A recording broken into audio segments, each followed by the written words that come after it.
ভবিষ্যতে তাদের প্রযুক্তিগত সক্ষমতা, সেবার মান মানসিকতা, স্বচ্ছতা ও জবাবদিহিতার মাধ্যমে তা বহুগুণে বৃদ্ধি পাবে। আমি ইতিমধ্যে শুনেছি প্রায় আমাদের এখানে আলোচনা হচ্ছে প্রায় 9 কোটি ক্লায়েন্টস। এই 9 কোটি ক্লায়েন্টস অনেক ক্লায়েন্টস, এবং সেখানে বোধ হয় 3 কোটি ক্লায়েন্ট শুনেছি ফিক্সড ক্লায়েন্টস রয়ে গেছে আমাদের। এটা একটা হিউজ ব্যাপার। নগদ, যেহেতু সরকারের নগদ বলেই কিন্তু মানুষের একটা আস্থা আছে, এর জন্য কিন্তু মানুষ আমাদের কাছে আসছে, দিন দিন আসছে, বাড়ছে। একটা আমাদের প্রশাসক সাহেব বললেন যে এটিকে যদি আর একটু সফটওয়্যার, পুরনো সফটওয়্যার নাকি রয়ে গেছে, যদি উন্নতি করা যায় তাহলে বোধহয় নগদের ক্লায়েন্টস আরও বাড়বে। তো আমি সচিব মহোদয়কে বলবো, আপনার এটা চিন্তাভাবনা করে, ডিজি সাহেব এখানে আছেন, আপনার এটা বসে আমরা দেখি কিভাবে নগদের সার্ভিসটা আরো উন্নয়ন করা যায়। এখানে প্রত্যেক মান্থলি প্রায় 40-45 হাজার কোটি টাকা ট্রানজ্যাকশন হয়। It's a lot of money, এবং এটাকে আরো এগিয়ে নিয়ে যাবে, সুযোগ আছে সেখানে।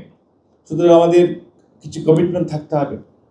আমরা যদি আমাদের কমিটমেন্ট রেখে আমাদের আরো ভালো সার্ভিসটা দিই জনগণকে, কারণ জনগণের কিন্তু একটা আস্থা আছে, কারণ জনগণ জানে এটা একটা সরকারের প্রতিষ্ঠান, সরকারের প্রতিষ্ঠানের উপরে কিন্তু জনগণের আস্থা আছে। সুতরাং আমরা যদি সার্ভিসটিকে আরো ভালো করি, আর একটু যদি সফটওয়্যারটিকে আরো উন্নতির দিকে নিয়ে যাই, আরো লেটেস্ট কোনো সফটওয়্যার নিয়ে আসি, নিশ্চয়ই আমরা নগদকে আরো সামনের দিকে এগিয়ে নিয়ে যেতে পারবো। আর এখানে একটু আগে আরো দুইজন বলেছে যে আমাদের ডাক বিভাগকে আরো উন্নয়ন করতে হবে। আমাদের প্রায় 9,000+ ডাকঘর রয়ে গেছে সারা বাংলাদেশে। আমরা কিভাবে এই ডাকঘরগুলিকে আপগ্রেড করব সেটাও আমরা চিন্তা ভাবনা আছে, এবং ডাকঘরগুলি আপনার যদি আপগ্রেড করতে পারি, মানুষের সেই, আমি গ্রামে যেখানে কেউ যেতে পারে না সেখানে কিন্তু ডাকঘর রয়ে গেছে, এবং এই ডাকঘরগুলি যদি আমরা উন্নয়ন করি তাহলে কিন্তু মানুষের সার্ভিসটা আরো একদম দোরগোড়ায় নিয়ে যাওয়া হলো। আমরা কদিন আগে একটু চীন গিয়েছিলাম, সেখানে যে মুখলেশ সাহেব আছেন, আমরা ওখানে দেখেছি যে ডাকঘরের মধ্যে ওখানে স্টেশনে কিন্তু বিক্রি করছে, চকলেট বিক্রি করছে, নানা রকমের খেলনা বিক্রি করছে, আমাদের সুভিনির বিক্রি করছে। আমরা কিন্তু চিন্তা ভাবনা করছি, আমাদের মিনিস্ট্রিতে কিন্তু আমরা ভাবছি যে ডাকঘরগুলিকে কিভাবে একটু আপগ্রেড করে এই সব আইডিয়াগুলি যেগুলি বাইরে থেকে আমরা নিয়ে এসেছি এগুলি করা যায়, এটিকে ভায়াবল করতে হবে। আমাদের আজকে ডাকঘরে যারা চাকরি করেছে রিমোট জায়গায়, তাদেরকে আমরা যে স্যালারিগুলি দিই, আজকালের দিনে সেই স্যালারি দিয়ে চলে না। সুতরাং তাদেরকে আরো এঙ্গেজ করতে হবে।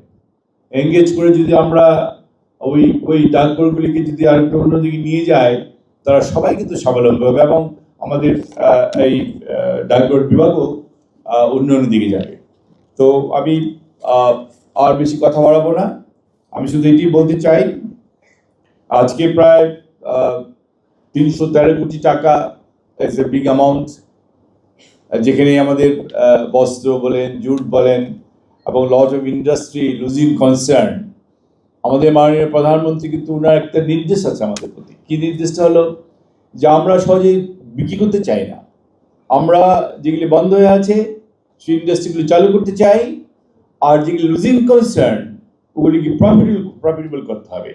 এর নির্দেশনা কিন্তু আমাদের মাননীয় প্রধানমন্ত্রী আছেন, এবং আমরা নগদে অলরেডি এবছর 313 কোটি টাকা ভ্যাট এবং ট্যাক্স দিয়েছি, 18.5 কোটি টাকা আমরা এখানে আজকে প্রফিট দিচ্ছি, আজকে আমাদের পোস্টাল ডিপার্টমেন্টকে দিবে। এটা এত সুন্দর একটা ভালো খবর। এখানে আপনারা তো জানেন, ইতিমধ্যে কদিন আগে একটা নিউজ দেখলাম, নগদ বিক্রি হয়ে যাচ্ছে।